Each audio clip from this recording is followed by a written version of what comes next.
Hey, what's up, everybody? Welcome to the very first episode of Live. Our first special guest today is Ralph Kern, who's right below me on the feed, but he could be above me Ralph, or how's it beside going? me, Hey Scott, how are you? depending on how I'm Blab good. likes to mess with the positioning. I'm here with my buddy Scott Moon right over here, or right Yeah, over that's there. not where I'm at, but I am over here, and it's good to see everybody today. I'm messing it up. For those of you that don't know, Ralph Kern is a indie author based out of the UK. He is, according to his Amazon bio, a uniformed officer in the West Midlands Police over in England. He got an aerospace technology degree from Coventry University, and he won the opportunity to work on satellites, which is very interesting to me. And now he joins us as the writer of Endeavor and Erebus. And I just actually saw this morning a short story called Steel Eye, all are available on Amazon.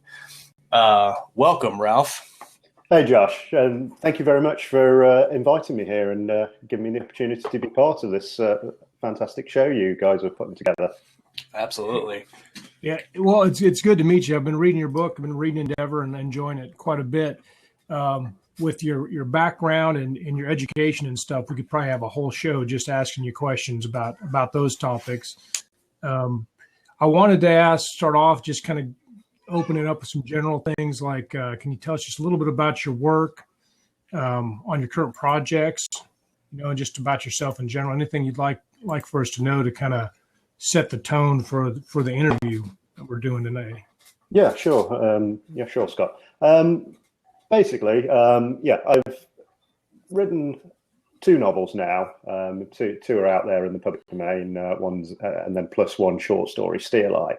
So, in a nutshell, 50 words or less. Endeavour covers the sort of the first mission to another star. So, the first adventure outside of the solar system for a small select group.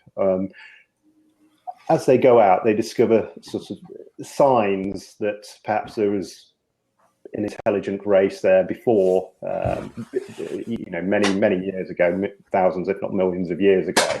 And that kind of prompts them to go on further and further adventures. Now, the nature of the travel is that whenever they go from one star to another, the amount of time it takes objectively, so from the outside in, is proportionate to how far the distance is. So if they're traveling 12 light years, then it takes them 12 years.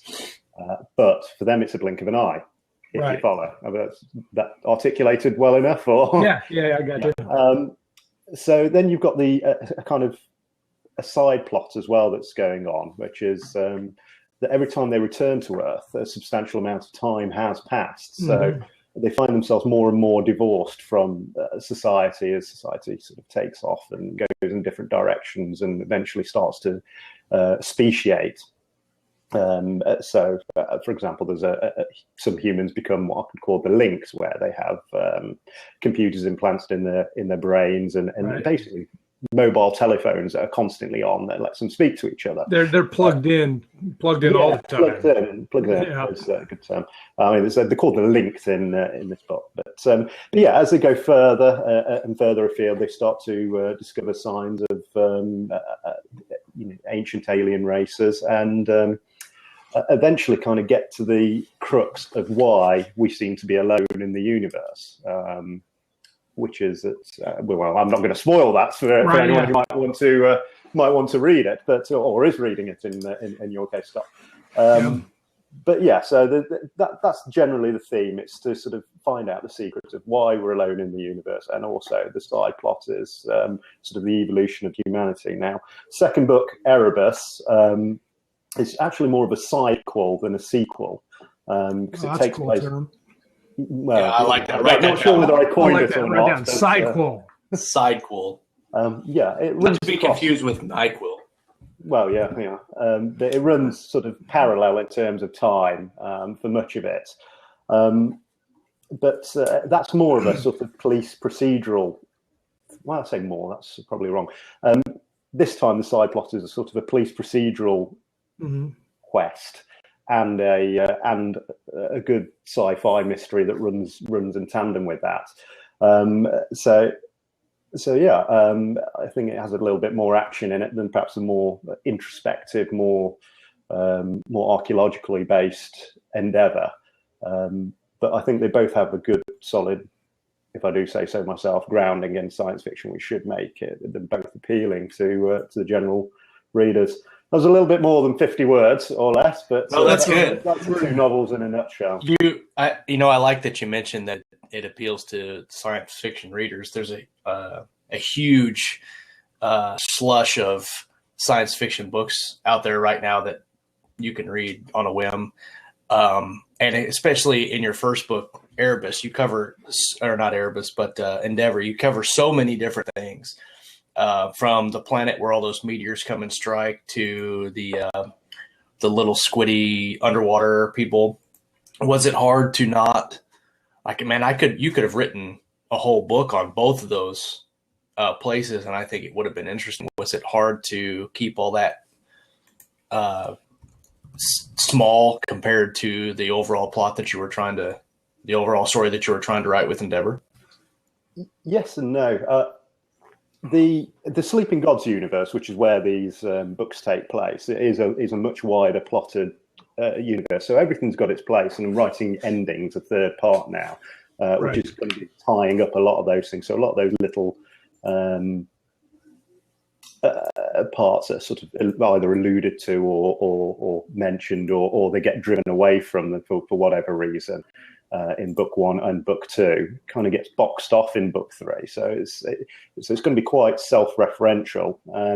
But yeah, you're right. I mean, the quadrupus, which are the squid people that squid people. Yes, referring to. Couldn't remember the name. We were trying to figure it out before the show. Well, I come around with the part where they've just they're just meeting like the master forgers and stuff like that, and they're working on kind of on their technology base. So I think it's about 30% into the book, 32%. It's pretty interesting. So far, well, yeah. Well, I mean, the quadrupus was it was almost sort of something that was quite small in my mind when I started the process of writing. But then it kind of grew on me in a strange kind of way. You know how sort of you find yourself sort of getting, not fixated, that's too strong a word, but sort of they become a bigger part than you expect. Oh, yeah. And that pretty much came from my research into cephalod type creatures. I went to what we call the National Sea Life Centre, which I suppose is similar to your version of SeaWorld. Right. And it was over a Christmas, and they had Freddy the Octopus, Freddy the common octopus, and he was had his little Christmas tree in his tank, and he was decorating it there. And it very festive, a festive octopus. Amazing to see. And it prompted me to ask a few questions about them, and of the marine biologist who, I think she said she was studying marine biology, and then day job was working in the Sea Life Centre. Mm-hmm. But she said by some measures they're the most intelligent creatures on the planet. Second most intelligent creatures on the planet. Sorry, they're quite they've got excellent problem solving abilities, which is very underrated. But they only live for 2 years, so they've got a massive experience base, and I found that absolutely fascinating. Prompted me to do a bit more research into them, and they became a much bigger part. But then also it came part of how did they have a viable technology base underwater? Right. You're not going to have the ability of, the relatively, and I say this with inverted commas, but relatively simple engineering technologies we have, like combustion and whatnot, right? Because it would be impossible. So how would they overcome that to start building a technology base? And hopefully, I've come up with a solution for them that seems viable. No, it was I really enjoyed that part, and actually I when it was over I was like, but I want to read more about these squid people. How long have you been writing? Endeavor's your first book, and I believe it was published in 2014, October 17th. How long have you been writing, and was that your first novel that you wrote? Yeah, I can tell you pretty much exactly, which is 3 years, 4 months, and 22 days. That's amazing. That's very precise. Yeah, well, Not it like came somebody from. in the aerospace industry or something. Sorry, what was that, Scott? Not like somebody with an aerospace degree that, very precise and scientific. Well, fortunately, I had a very easy date to remember with that. It was New Year's Day, 2013. Probably feeling a little sorry for myself after a heavy night, and I've really got to sort of add some things to my either to-do list or get done list, right? Bucket list we call them, and writing a book was on that. So I started the process. Probably like anyone who starts starts becoming a writer very late in their days, you kind of underestimate how long a novel is. Oh, yeah. So I remember getting to struggling through 5,000 words, and you sort of like do the word count thing, and you think, well, I've been at this for hours, Right. and why has a novel not come out of it? And then, but slowly the word count builds up, and it also builds up a sense of inevitability, doesn't it? So you kind of you get to sort of like the 10,000 word portion, and you think, well, I've got the momentum. I've got 10% there, and then right. 20,000, 30,000, and before you know it, you have a viable first draft out. Momentum is so important in writing and stuff like that now. And so this wasn't really one of our scheduled questions, but have you come to where you've realized like any particular part of the draft that's your sticking point? Like for me, it used to be that about 30,000 words out of a 90,000 word novel, I would just come to a crashing halt, and then I would just change projects and write something else. So I don't know that which still does. Well, now I make it a little bit further, but now it's more I see something shiny. I'm like, I should write 7 books at once, because that's obviously very efficient. But anyway, that's my own personal cross to bear. But do you have a place that's, because like I know beginnings are always fun, at least for me. You're like, oh, this is great, I'm going to have this done in no time, and then you get to that, oh man, why did I do this? After about so. I'd suggest the 30,000 word figure that you've mentioned is probably certainly representative of me. Yeah. As you say, you've got over the initial excitement of having a new project on the go, and you're kind of into the admin of it by then, aren't you? It's, you sort of it's more work now. Yeah, and I suggest in many story arcs, sort of the 30,000 word part would probably be in that, not the dead zone, because there's never, or there should never be any dead zone in any books, but sort of, you've introduced the characters, you kind of got to do a bit of building for it, but perhaps you're before the sort of the run, the last half where they're heading towards the finale or what. It's like right after the honeymoon, where it started to get work. All the romance and shininess of the new picture. The what was the other thing I was going to say? Oh, so that reminds me. Do you consider yourself an architect or a gardener or a plotter or a pantster, however you want to say it? Do you plan everything out? Do you go as it comes?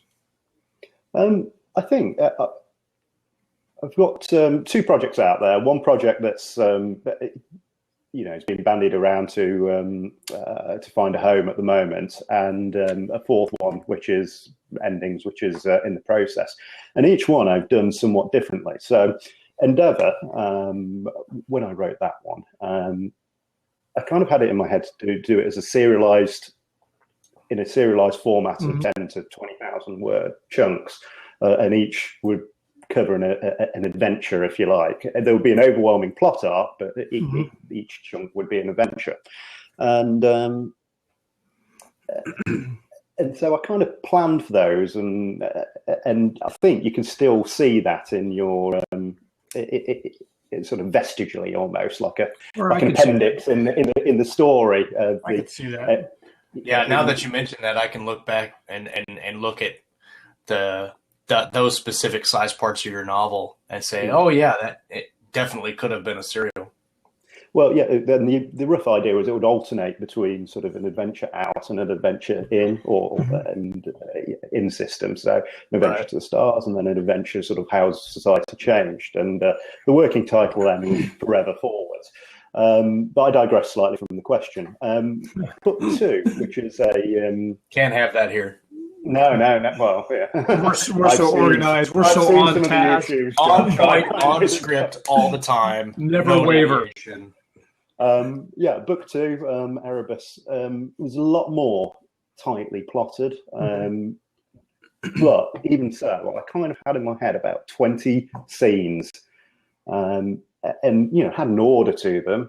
Through the process, some of them had got swapped around a little bit, but generally there was an order to them, and I reckon that probably would account for about 60-70% of the novel, and then the novel word count, and then the other 30-40% would be the connecting stuff to get from one to the other. So I had a very clear vision in my head about sort of where it begins, which was the cradle of humanity, Africa. I wanted it sort of like there, and then I wanted it to end in like the furthest place you could imagine.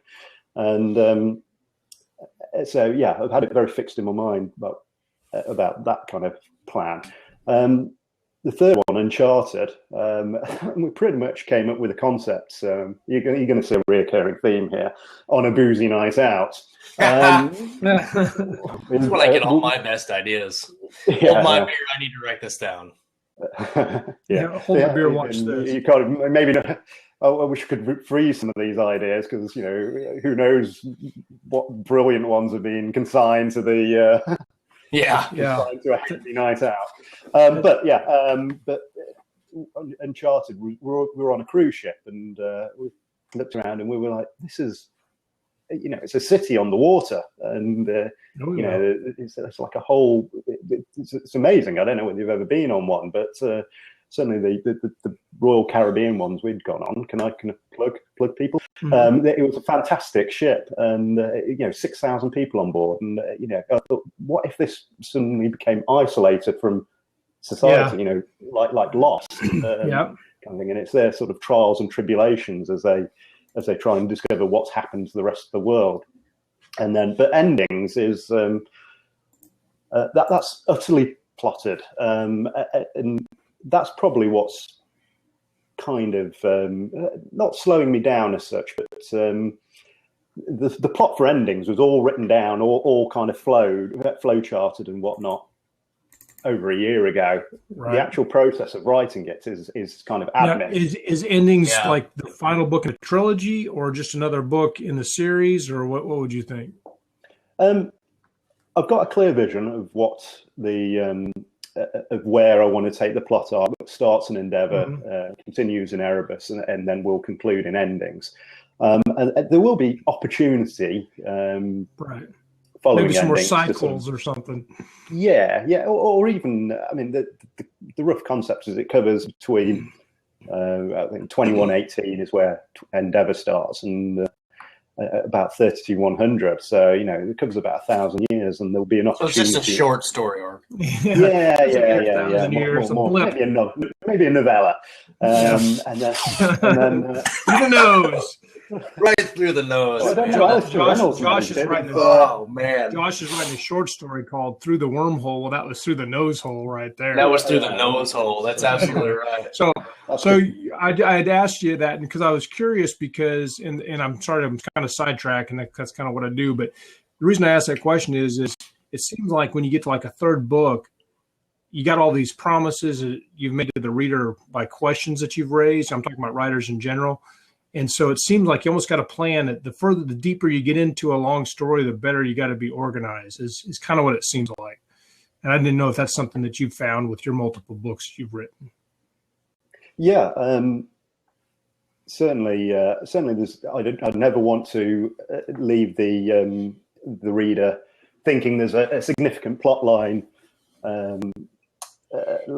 left dangling or anything. Don't get me wrong. There'll be certain elements that that won't be tied to the main plot, where I think, I'm gonna leave that as an opportunity in the future, but it certainly won't be anything significant or part of the main or even significant side plots. It'll, maybe something, they see it or get a sign of it and think, let's put that on the back burner and maybe revisit it later. But yeah, I totally agree with you, Scott. The one thing I don't want to do is, and I don't think any author of a trilogy or even a single novel should leave something dangling. I think the term roughly is Chekhov's gun, isn't it? If you've got a gun that's on show in a room, at some point use it in the story. Right. Yeah, that's interesting. Josh. With your 3 books out right now, and you have the third one published, I just want to make a short note that all his titles start with E, and I just realized that. If you guys didn't pick it up, I'm smarter than you. But thanks. Another reminder. That's what I needed. One more reminder that Josh is smarter than you. You do pretty well on Amazon with your sales. It looks like just by looking at your sales rank. Did you have any goals in mind when you started out? I mean, you say you just started writing a few years ago. Did you have any goals in mind when you started out or when you finished and decided to indie publish? And did you make those goals, or did those goals change as you went through the process? No. Well, beyond writing a book, there were no goals. Okay. I didn't even really understand the industry to any great degree. The terms like indie, traditional published, self-published, small published, it was meaningless to me. I wouldn't, as far as I was concerned, I'd go to a bookshop or look on Amazon, read the back cover blurb and go for it. So in terms, it wasn't sort of, who's the publisher or is it a self-published one that would be anything I'd look for. But no, in a nutshell, it was kind of, I'll write a book and I'll maybe, I don't know, do something with it afterwards. That was, and then it'll get famous. It'll make tons of money. It'll be like magic. Yeah. Yeah. I mean, there's no aspirations to be, J.K. Rowling or Stephen King or you need a blonde wig for that. Yeah. It makes you wonder. That often. I barely even shave my face enough for that. So, I'm sure. Was there any point in time that you could see that it took off for you? Like some people, they publish an indie or a book, or even traditional publishers, they publish it. It rides the top 100 for a while and then drops down, and it just stays down. Yours seems to be pretty consistent.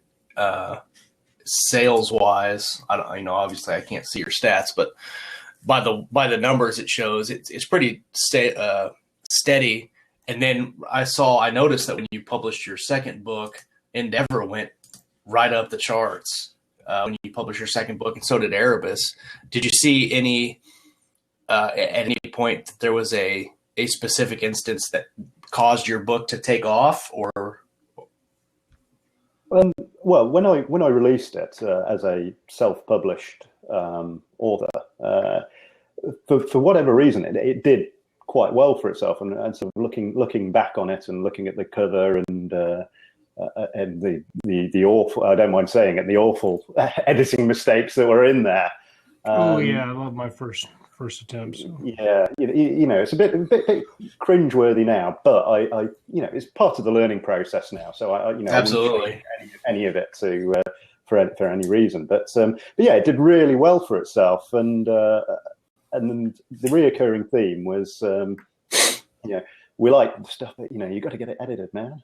So right, I went and got it edited, still put it out there, and resubmitted it, I should say, and it can carried on doing well. It was surprisingly well, and I was like looking at these stats, and you're suddenly thinking, actually, going back to your previous question, my new goal might be, buy myself a nice car, and that's still my goal. Take another cruise. Yeah, well, absolutely. But yeah, and then after that, simultaneously with I had two requests from publishers. One from a small publisher in the UK called Tickety Boo, who we found each other, I should say, through the Crons, which is an online forum I use for bouncing ideas and whatnot. And also Tantor Media, who are an audiobook publisher based over in Connecticut. So both sort of approached me sort of within a day or so, said, we're interested. And I was like, oh, crikey, I'm doing all right. What can you guys bring to the table? Yeah, absolutely. Yeah, exactly. What have you done for me lately? Yes. Yeah. Well, yeah. So I'd say that negotiations were complete with Tickety Boo first. So, one of the things they wanted to do was, because as I said, I'd got the editing done, but I was still getting these negative reviews. And one of the things that I found quite surprising was the amount of differences there are, the subtle differences between British English and American English. Absolutely. It's a surprising amount. And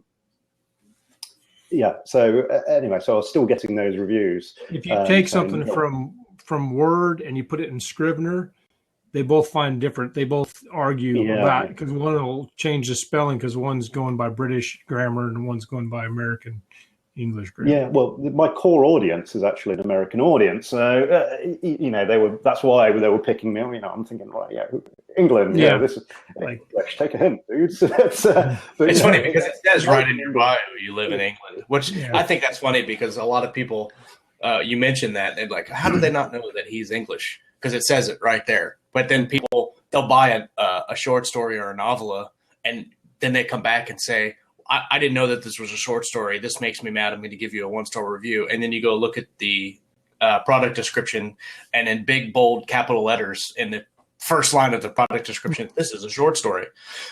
So you look at the book and you're like, oh, that's a good book. But you didn't read anything because you didn't. Well, and it's just like the whole grammar issue. Because, and I noticed, I want to ask you before I forget at some point about, I noticed you had 2 editors actually on your books. But before I get to that, I've struggled with the grammar thing too. I've hired multiple editors and I've done lots of study of the craft and the grammar. And I was reading in the Chicago Manual of Style, the 16th edition, which I think is the newest. And it talks about, right in the front, it says, nobody agrees on what's the right grammar. That it would take an entire whole series of books to completely exhaust the subject, and there still would be no consensus. So the point is you can't make everybody happy. You do the best you can, and Yeah, I'd agree with that. But I also think you have to a certain extent, you owe something to your core audience, definitely as well. And what you owe to them is to produce the best product you can for them. My core audience is American. For whatever reason, I don't know. I'm from England, but my core audience is American. Right. So has that affected to them to at least? You're like the Beatles.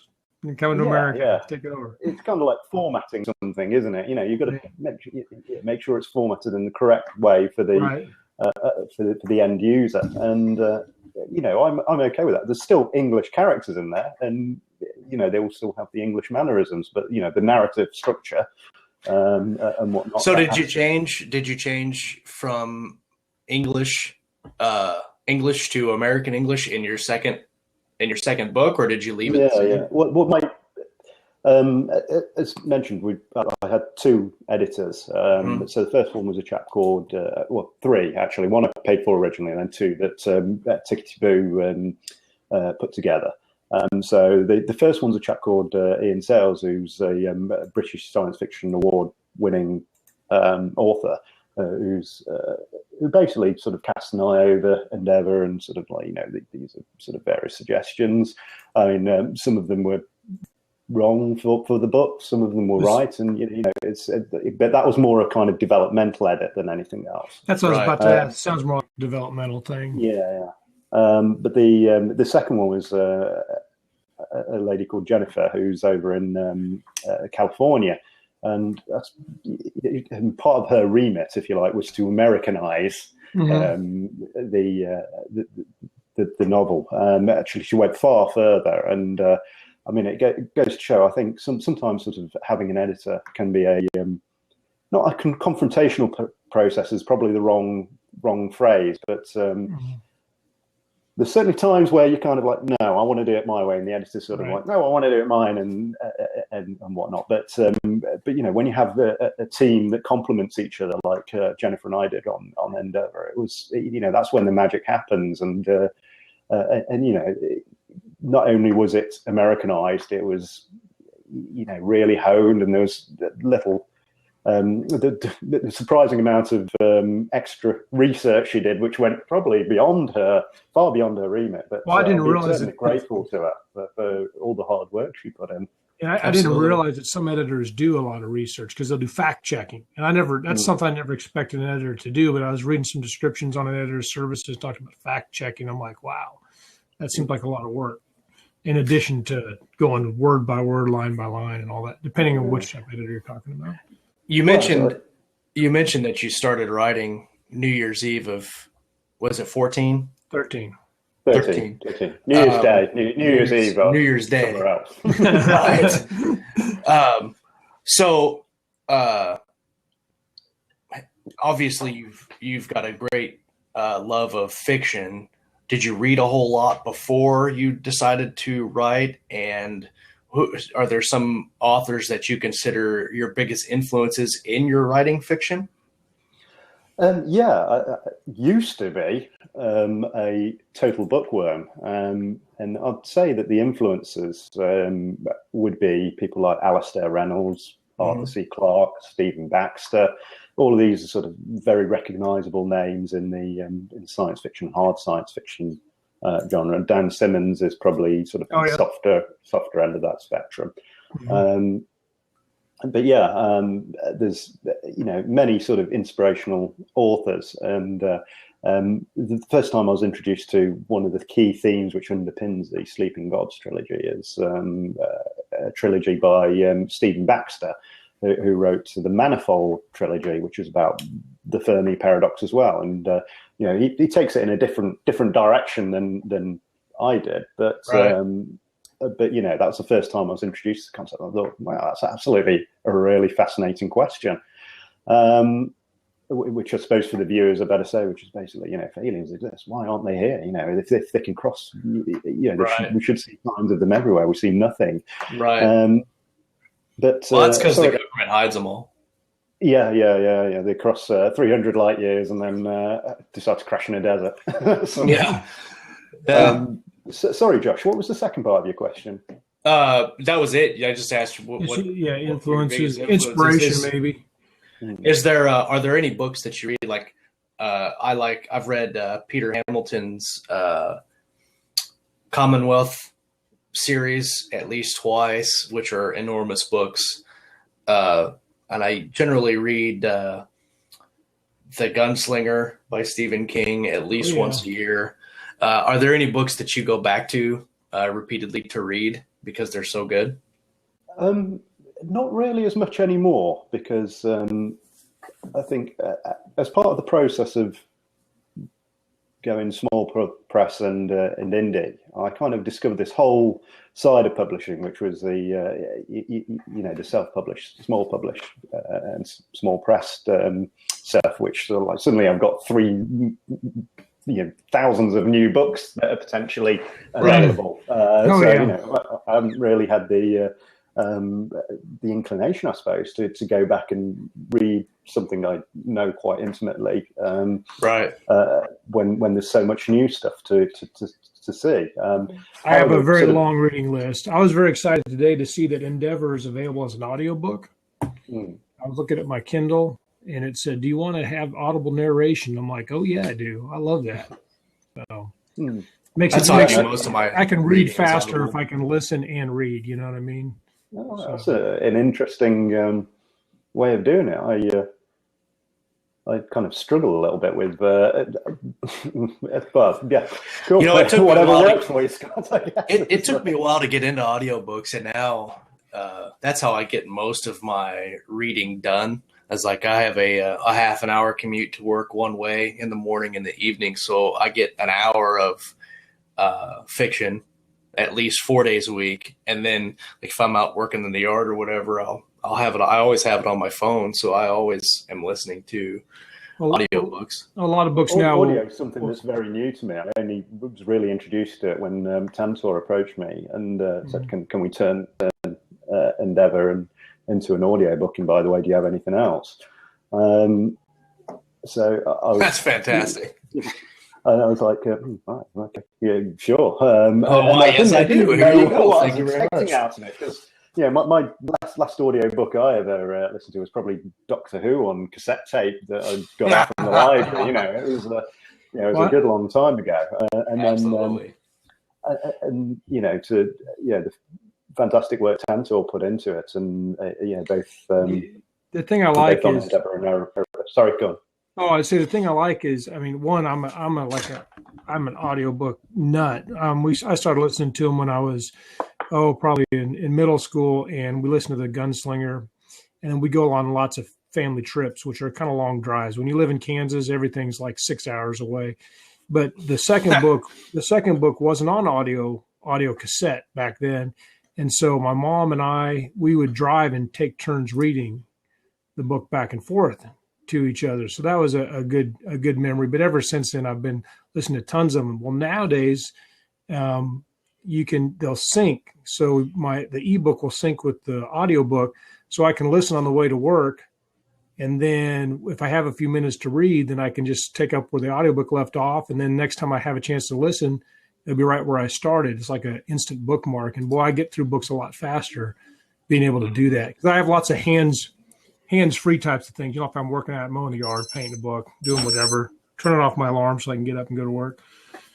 But anyway, so I love audiobooks, and I was really excited to see that yours was available for that. So that's a good deal. But so you mentioned your handicap on a Mac. What do you use to write? Like, do you use Scrivener or Word, or is there anything that you use to keep track of all these plot lines and characters and keep it all? They don't all go George R.R. Martin and use a DOS. Yeah, WordStar. WordStar. I use WordStar. I tried to find WordStar after hearing he did that. I couldn't even find a copy of WordStar if I wanted to write. Anyway. I think, sorry that you've frozen on me, Scott. I'd like a kind of. Oh, you're back with us.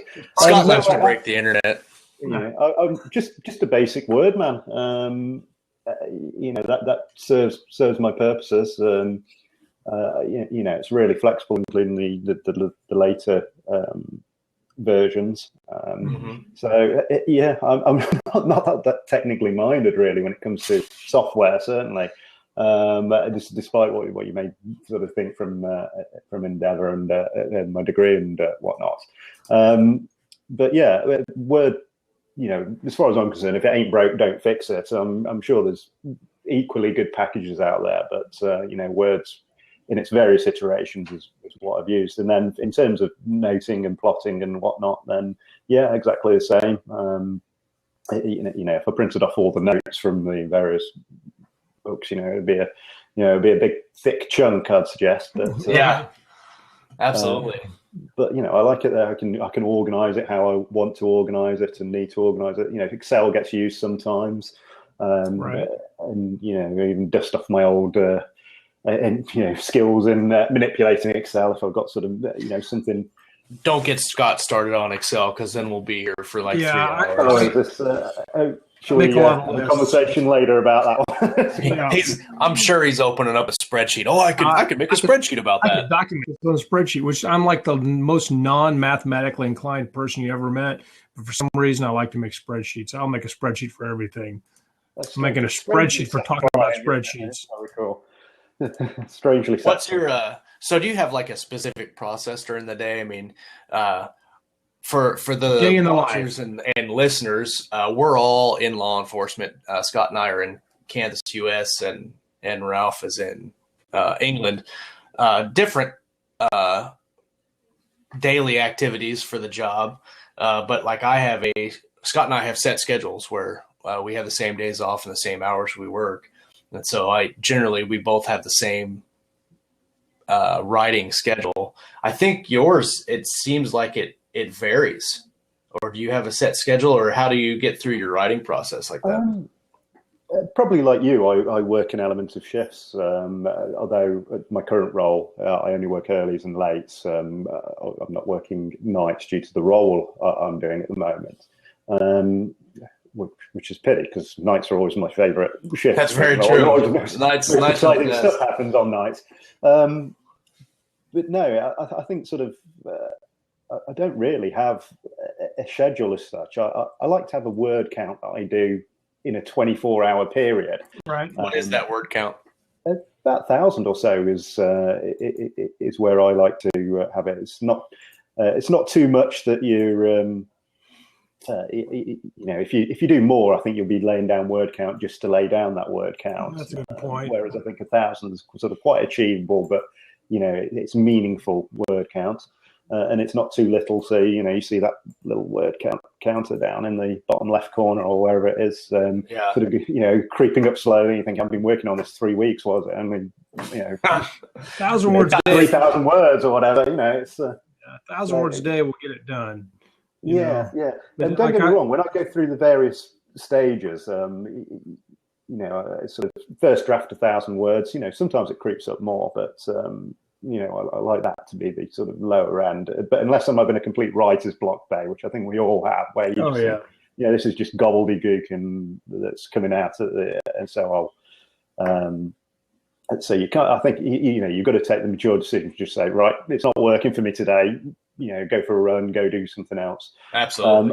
On that note, I've seen you posting some runs on Facebook. I think that's an incredibly important time for an author, and that's where I do a lot of my processing for stories as well. So often it's kind of like go out for a long run or a workout or whatever, and kind of processing through a scene or stuff, and then so by the time you come back, not only are you high in endorphins, so you can kind of sail through that word count, but you kind of it's just a matter of writing it down then. As well. I do most of my best writing after I've stared at a screen for 3 hours and written 4 words, and then I go to bed and I get in bed and I'm like, oh, that's a great idea, and I'm typing on my phone. It's ridiculous.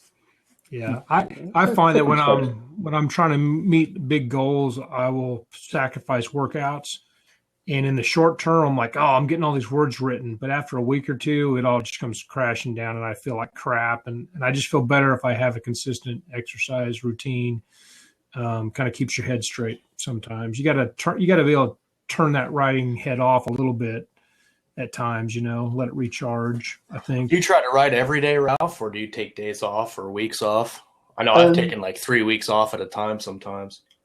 It's most days. I'd say it's most days at the moment. I mean, there's also, as you guys undoubtedly find as well, there's being a writer is not just about writing books, especially once you get your first one out. There's a surprising amount of admin involved with the process as well. Some of it pleasurable. So some of the marketing side, which things like this interview and whatnot. Some of it not so pleasurable. Sort of. Like the 7th edit in your. Well, no, this is outside of the actual writing. You're sort of figuring out your tax and all that kind of stuff. I need to get them down rather than figuring being so tight. I try and do it myself, but I'm definitely going to have to pay somebody because, I don't fix my own car. I'm not going to do my own taxes either because I'll mess those up. That's a very good philosophy. Very good philosophy. And then he'll make a spreadsheet about his taxes. And then I'll make a spreadsheet about the times I asked somebody else and paid somebody else to fix something. I can document it. Good plan. Can you email it over to me, Scott, as well? Spreadsheet everything. Yeah. That's awesome. What do you do when you're not working or writing? Do you have any extracurricular hobbies that you like to do? Well, fitness is obviously a big part of very important. I think healthy mind, healthy body, and vice versa. So that's what I'm absolutely addicted at the moment to, and have been for quite a while. Those Insanities, P90X programs, all that kind of stuff. I think that No, Yeah, I got a naysayer. Got a naysayer.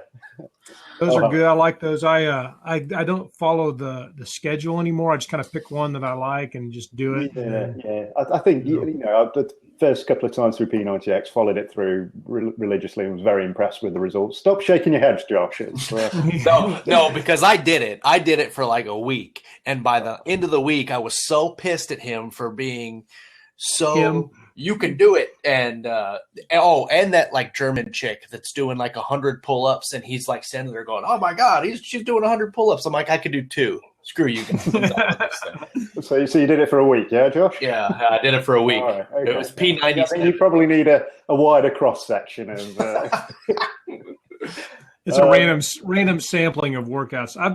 I've done some of those videos, and there's a gym we go to now, me and my wife, and it's called Orange Theory Fitness, and they do kind of a circuit thing like that. And I go there, and I always go, and I'm going to take it a little bit easier today. And I work out so hard when I go there that it's like I don't even consider it exercise. I consider it more like self-punishment. Like I'm punishing myself for my sins. I walk away there, I am just a sweaty, nasty mess, I tell you. But then I feel better later. I never regret having gone. I only regret not going. Yeah, and I think as sort of alluded to, sort of the endorphin high you get after it, it transfers across to other stuff you want to do. I don't know about you, but sort of you're going into as I say, I don't do night shifts at the moment, but when I did night shifts, you're going into your 6th night shift, and it's like, well, you need a little bit of something to pick you up, and a good run or whatever, clears the pipes, and you're good to go. So fitness is a big part of what I do. Caroline, the other half, and I like to go away as often as possible. We're the tech support half. The tech support half, yes, high command. We like to get away. Often it's Mallorca at the moment, which is a beautiful little island. Sorry, I've just seen a question. That's Scott McGlasson. He runs Space Opera Riders. It's a Facebook group. Scott and I are. It's funny because you got Scott over here, and then Scott. I'm not exactly sure where the. For me, it's over. Yeah, that's all right for me. On the live chat. Scott McGlasson runs several Facebook groups under Space Opera, and he wants me to get you to join. What's a prop? So do you see the hands? Well, I know what a prop is, but the hands that are on the screen, you can give people props. You can high five them like, "Hey, you're doing great. I love what you said." I'm doing fantastic. I've got 36. Yeah, see. Yeah. Awesome. Yeah. Awesome. See, now you've got what's this? Thank you, my adoring fans. No, I'm not that narcissistic. So, in order to get the 10 high fives from Scott, I'm going to send you the link for the Space Opera Writers group you can join today. You have to join because I need these high fives. Okay, cool. Otherwise, you're going to crush your spirit. Joined Scott. Boom. That's 10 high fives for me. I win. There you go. He runs the other one, doesn't he? Space Opera sort of general site and rules that with an iron fist, I say. Yeah. Oh, he's also ground control and likes to nuke people selling sunglasses, which, I mean, that's their livelihood, Scott. Leave them alone. They're just trying to... What next? Are you going to shoot a unicorn or something? I guarantee you the next time he nukes somebody, there's going to be a unicorn in it. I guarantee you there will be. Well, I'll look forward to that, Scott. So you mentioned the 3 books we have, Endeavor, Erebus, and Endings. Do you have plans for more series after that? I usually run like 8 ideas in my head for when I'm writing. Do you have plans for books after this? I'm sure you do. There's a few ideas. I mean, the Uncharted book has got serious potential, certainly, or to my mind has. Look at Floyd's on. Sorry. So there's potentially other books to come out of that, and there's other things that I'd quite like to delve into. So. I've got loosely playing around in my head a couple of other ideas. Sort of one of them I'd like to do would be a crime thriller type one, but I'd want to tie it into science fiction as well. It's kind of odd because I think once once you sort of start getting your head around the marketing thing, you're thinking, how can I, what audience do I pitch this to? Do I pitch this to a crime thriller with a sort of secondary audience of sci-fi or vice versa? It seems like it should be a great idea, because I know science fiction, especially military science fiction, space opera, is a good seller. And I recently went to an event where Mark Lefebvre from Kobo was talking about how thrillers have actually outperformed romances over the last 180 days, which has never been the case before in the history of digital publishing. So maybe a sci-fi thriller is just the thing. I don't know. Well, who knows? I mean, Philip K. Dick managed it. Well, yeah. His interpretations managed it. I know the original books were a little bit different, but or the original stories, I should say. But I'd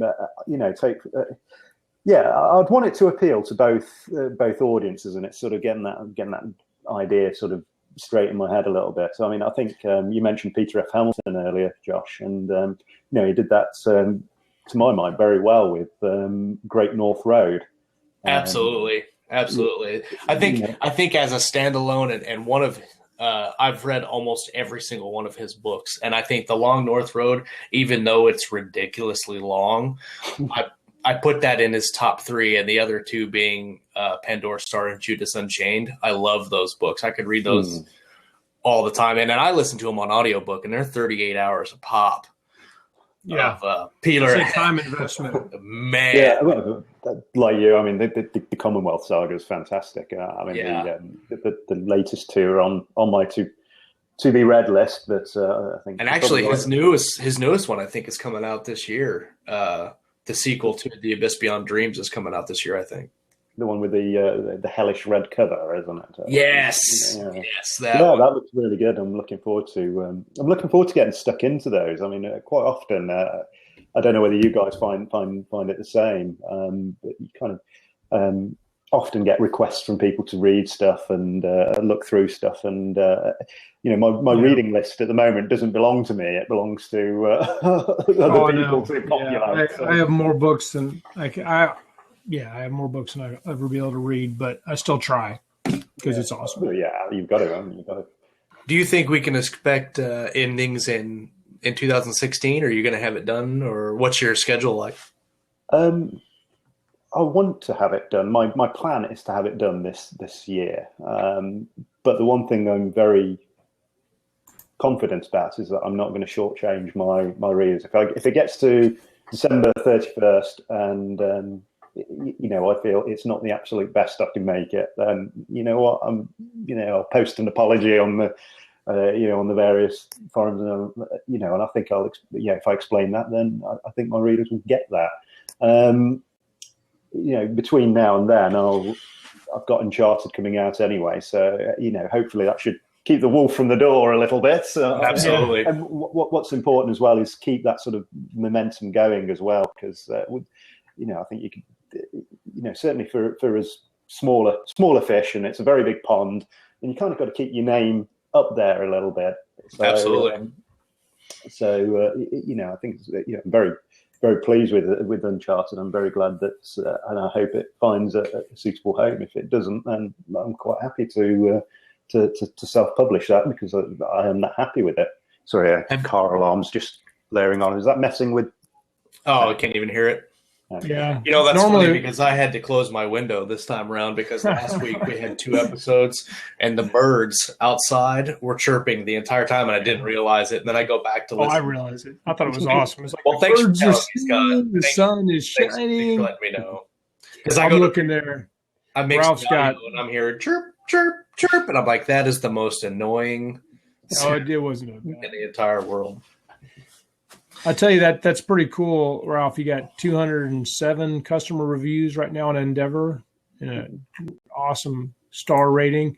So, I mean, that's pretty impressive. I mean, do those reviews just come, or do you do? I think the when you're unreviewed at the very start of your career, I think the reviews came with sort of quite regularity of about 1 every 10. Every 10 or so sales, and then it sort of goes up a little bit.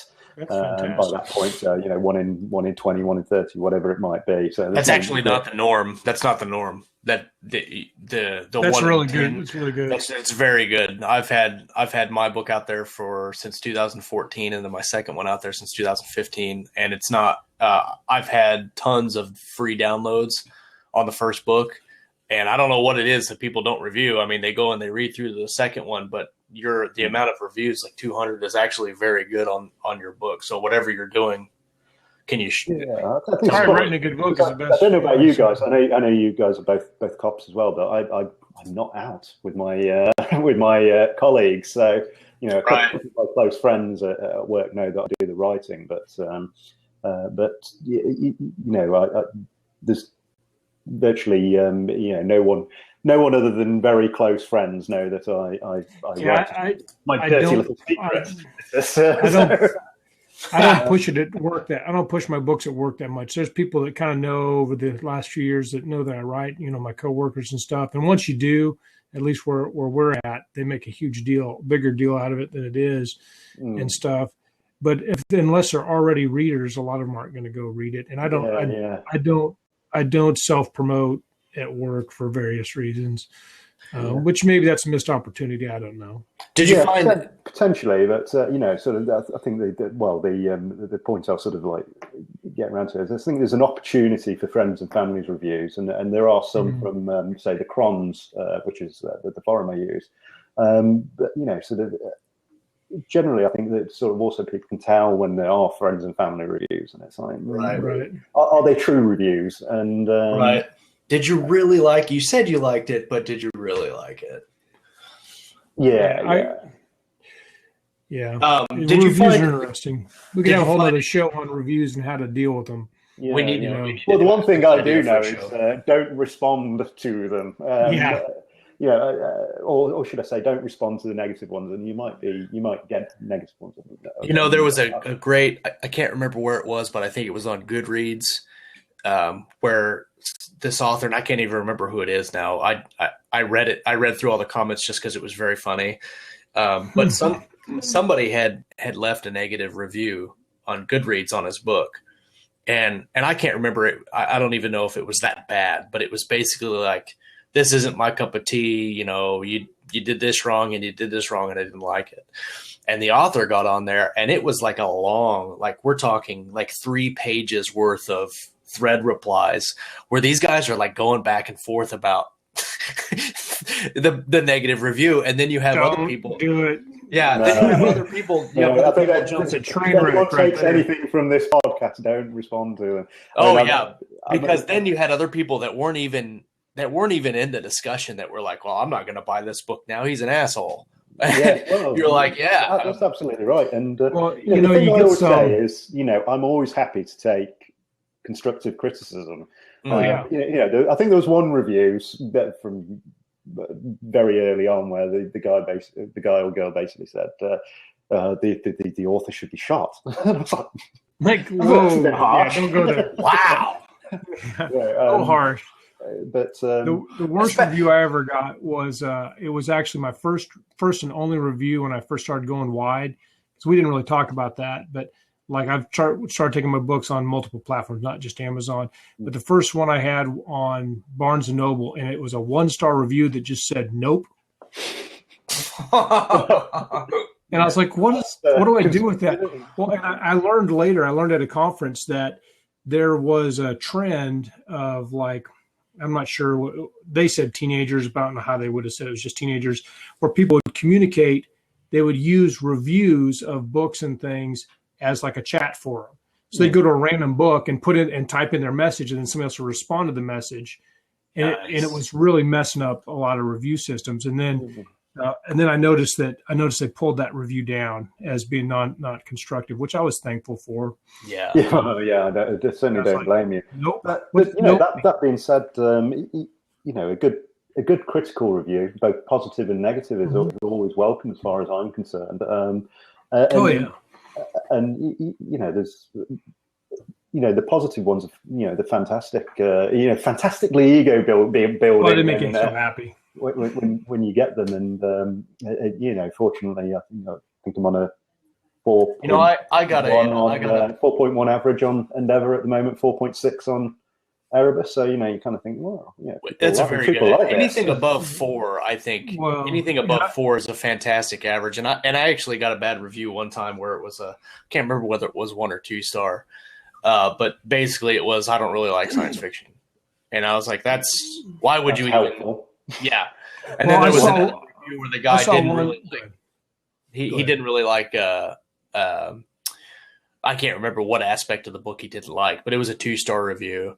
And I thought it was a really weird review. Like, I can't remember specifically about what he said, but it seemed off. So basically what I did was I clicked on his profile and was able to see all the reviews that he has put up on books. And he was 2-starring Stephen King, and he was 2-starring like Dan Simmons, and 2-star, and basically writing the same thing. I didn't like this book.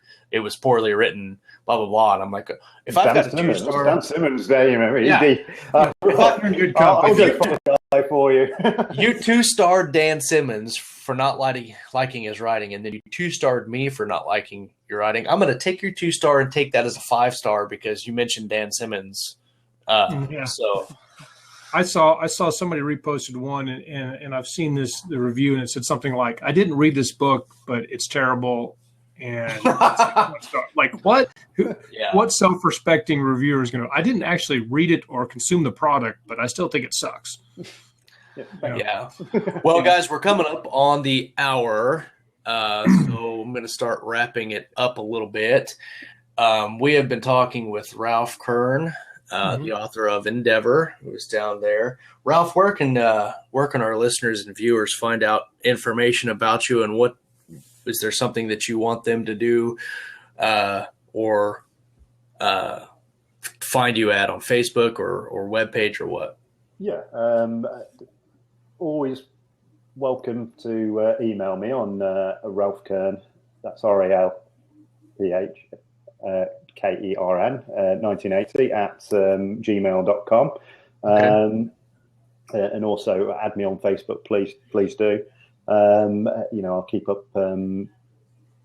I keep posting updates on there about what's happening with me books and the other books and authors that I'm somehow linked with or friends with. So yeah, please add me. And if you read the books, any of them, I hope you enjoy it. As mentioned at the end, a review is always welcome, or comments or whatever. I try and respond to anyone who takes the time to message me on Facebook. As discussed, I don't tend to respond to reviews because I don't think that's the done thing, so to speak. But anyone who messages, anyone who or leaves a comment, I always try and respond appropriately. Absolutely. That's great. Well, it's been a blast, Ralph. We're going to have to do it again at some point, and maybe we can have you on one of our Write Stuff episodes talking about come hang out and talk about writing and the craft of writing. It's no digression, yeah. No, we stay on topic. We don't go and talk about relevant things. We don't do that. Yeah. So.